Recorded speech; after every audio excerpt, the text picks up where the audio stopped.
For many of us, our disability isn't something we can physically see, but it's our worldview that cripples us, our inability to accept people who are different from us.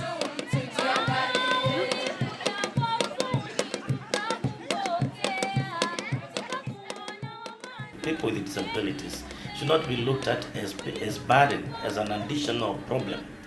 They are human beings. They have capabilities hidden within that disability that you see, and provided the environment is right. If you make the environment right, their disability disappears. Nikiwa mdogo, nilikuwa naona maybe brother yangu anacheza na sister yangu anarukaruka. So it leads najiuliza, mbona siwezi ruka kaa wao? Mbona but nilikuja kurealize hiyo it doesn't matter. Mwanzo kila muntu sio wasengano wakana kubikona kwa akulenye kana kai. Lakini twende utwazoea mama azoeana mama mwitikila. Kila mambo njia mwitikila kabisa. My family didn't neglect me. Wananichukuanga kama mtu wa familia yao. My cousins zangu, they take me as my sister. I love it the way they do it. According to the Kenyan National Survey for Persons with Disability, from a population of over 40 million people, only 1.6 million is said to be registered as persons with disability. However, the Kenyan National Human Rights Council says, due to the lack of suitable systems, it has been a challenge to get the exact number of children who suffer from disabilities in the country. One of the challenges we have is the lack of appropriate data on the exact population of children with disabilities. But if I go as per the population of 2009, where Kenya is placed at 40 million, then if you use the UN, the WHO statistical analysis of the population vis-a-vis those disabled, then we can say Kenya is about 1.2 million persons with disabilities, and the bulk of these are children. But it is unfortunate that the statistics that we have in our schools today of children with disabilities is barely 10%. That then tells you that there is still a huge gap in terms of identifying where these children are and placing them in schools as well. And nominated Member of Parliament for Persons with Disability, Robert Mutemi, affirms that the registered figures are indeed much lower than what has been indicated. We used to think that disability in Kenya is about 4% of the population. This is far from the truth. Actually, we are above 10. My estimation would be between 10 and 12, because the numbers that are coming to us are so many, and particularly the children with cerebral palsy, there are very many. Those who have been affected by polio, there are so many, and those who have been affected by measles, there are also so many, and all these kinds of diseases have left them disabled in one way or another. 18-year-old Zawadi grew up in a loving and caring home. That made her oblivious of her special needs. Her limited circumstances at a physical level don't limit her faith and confidence in who she has turned out to be. Zawadi wakes up every morning ready to live her life fully. And when I look at her limitations of mobility, of speech, to some extent, cognitively, I stretch myself further. I ask myself, I'm quite capable. What am I doing with my capability? Regardless of continuous campaigns by the government and non-governmental organizations, there are people who who is still unable to accept a child with special needs. During my time, stigma was very, very high because everybody used to give me a name that was not very, very nice, very sweet name. The larger society didn't think the education of a disabled person is quite serious issue. So in terms of support, in terms of resources, they were not there. So whereas they were ready to pay fees for anybody else very quickly and contribute, for me it was hard. But by God's grace, I became the best in the class. Although the government has declared free primary education throughout the country, the special needs of children with disability aren't factored into the school systems. But the problem does not lie in the policies themselves. It's as a result of corruption and lack of implementation. The rights of the people with disabilities is highly recognized in the Constitution, but it's not actualized in the government policies. You see, the allocation in terms of resources is still very minimal. Majority of them never hardly go beyond class 8. So they are there, they are disabled, but they are not empowered. If you empower them, then they can even become employers. Because a disabled person, he has the skill, can be able to engage able-bodied people to do the job they want to be done. Despite the existence of constitutionalized laws to provide support and education grants, many disabled children in Kenya still have limited, unequal, and sometimes no access to these benefits at all.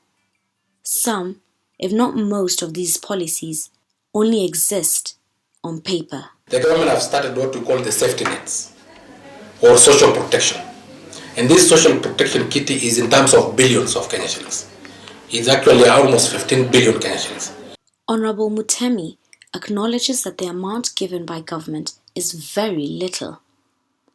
But he adds that his efforts to get an increment have been thwarted. We try to fight for some 300 million to be allocated to the disability sector, purposely for the provision of assistive devices. And it could not go through because we are only 12 in the parliament, in the National Assembly, against 300 and that's something. So everybody else was saying, no, it's not a major issue. Yet it is a major issue. According to the National Council for Persons with Disability, a family that has a child with special needs is privy to a monthly stipend of about £15. But Christine's mom hasn't received any form of assistance from the government.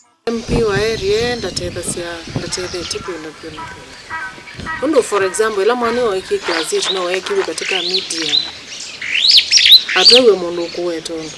Kabisa atwewe mundu kurukunia simu atukunya kana kwikera. Because many school environments have not been adjusted to accommodate children who have special needs, those in integrated systems face a lot of challenges. The toilets are not friendly to them. The other facilities, like the desks, are not designed to fit their disabilities. You find even the terrain is not suitable for them. You find that the person is on a wheelchair and you have to travel 5 kilometers to go to the nearest school. So you find them starting school a bit late.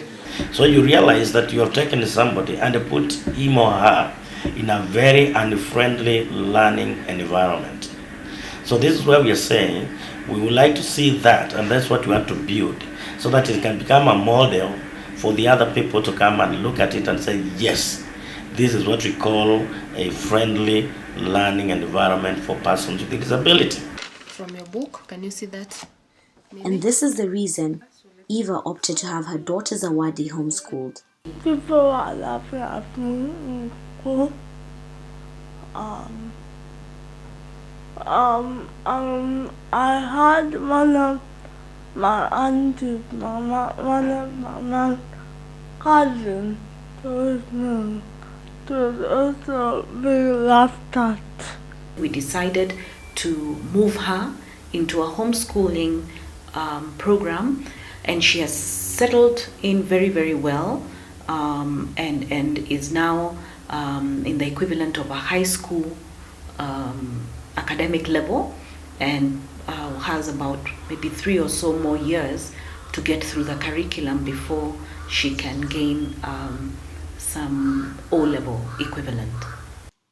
It is for this reason that Commissioner Mogesa believes it is crucial to change the way inclusion strategies are applied within schools. First of all, when we talk about universal primary education, for instance, which is provided for in the Constitution, then we have no excuse why these children should not access education. But above all, we have persons with disabilities who hold key positions in government and in the private sector today. So, which is a testimony enough that education, disability should not be viewed as a barrier to education itself. Ken, a former student at Joytown High School, now works here as a music teacher. Ken feels that between the time he was a student and now, there hasn't been much improvement by society to accept these children. For me, I don't think much has changed in terms of how the society views these people. Although I am glad much of campaign is happening, much of public campaign about disability is being put forward. In our school, we are doing that too. We are trying as much as possible to be able to tell our society around what our children are capable of, so that they can view them as people who have abilities but in a different way, rather than seeing them as useless people. So in terms of society, yes, we're improving, but the improvement is quite low. When it comes to setting of the national exams, the KCP, the KCSE, there should be the special exams for the special people. Because saa mimi naandika na mdomo, siwezi nikashika canvas. Kitu ingine, hizi answer sheets, hizo zinakuanga very hard for me to use. Juu naandika na mdomo, saa ukipiga laini inapita. For a country that boasts of development, it is unfortunate that many existing services and opportunities are inaccessible to people with disabilities. The environment has not adjusted itself to accommodate these children in those schools. And challenges of specialist teachers, we have those who are concentrated in special schools, which is fine. But those that are integrating still face challenges of specialist teachers who handle these children. If you bring the proper environment, this person can learn. So there's no part of the human body that cannot become useful if it's trained to be used as the only available part of the body. So what is the government doing to create an enabling environment? The National Council for Persons with Disability give bursaries to children with disabilities, and through the national government. The members of parliament have also a CDF kit that they give bursary to all children that are in school, whether disabled or not disabled.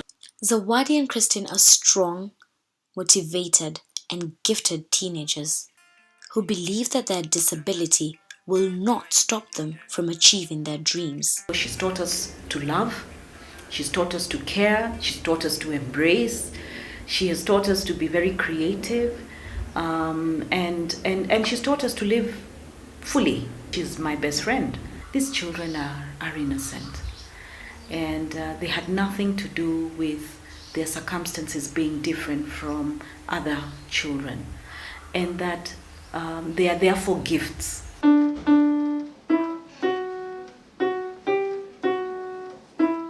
A gift indeed, as Zawadi means gift in Swahili.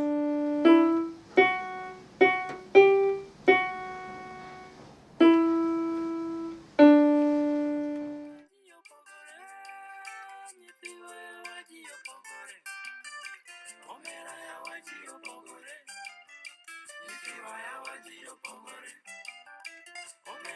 waji opogore.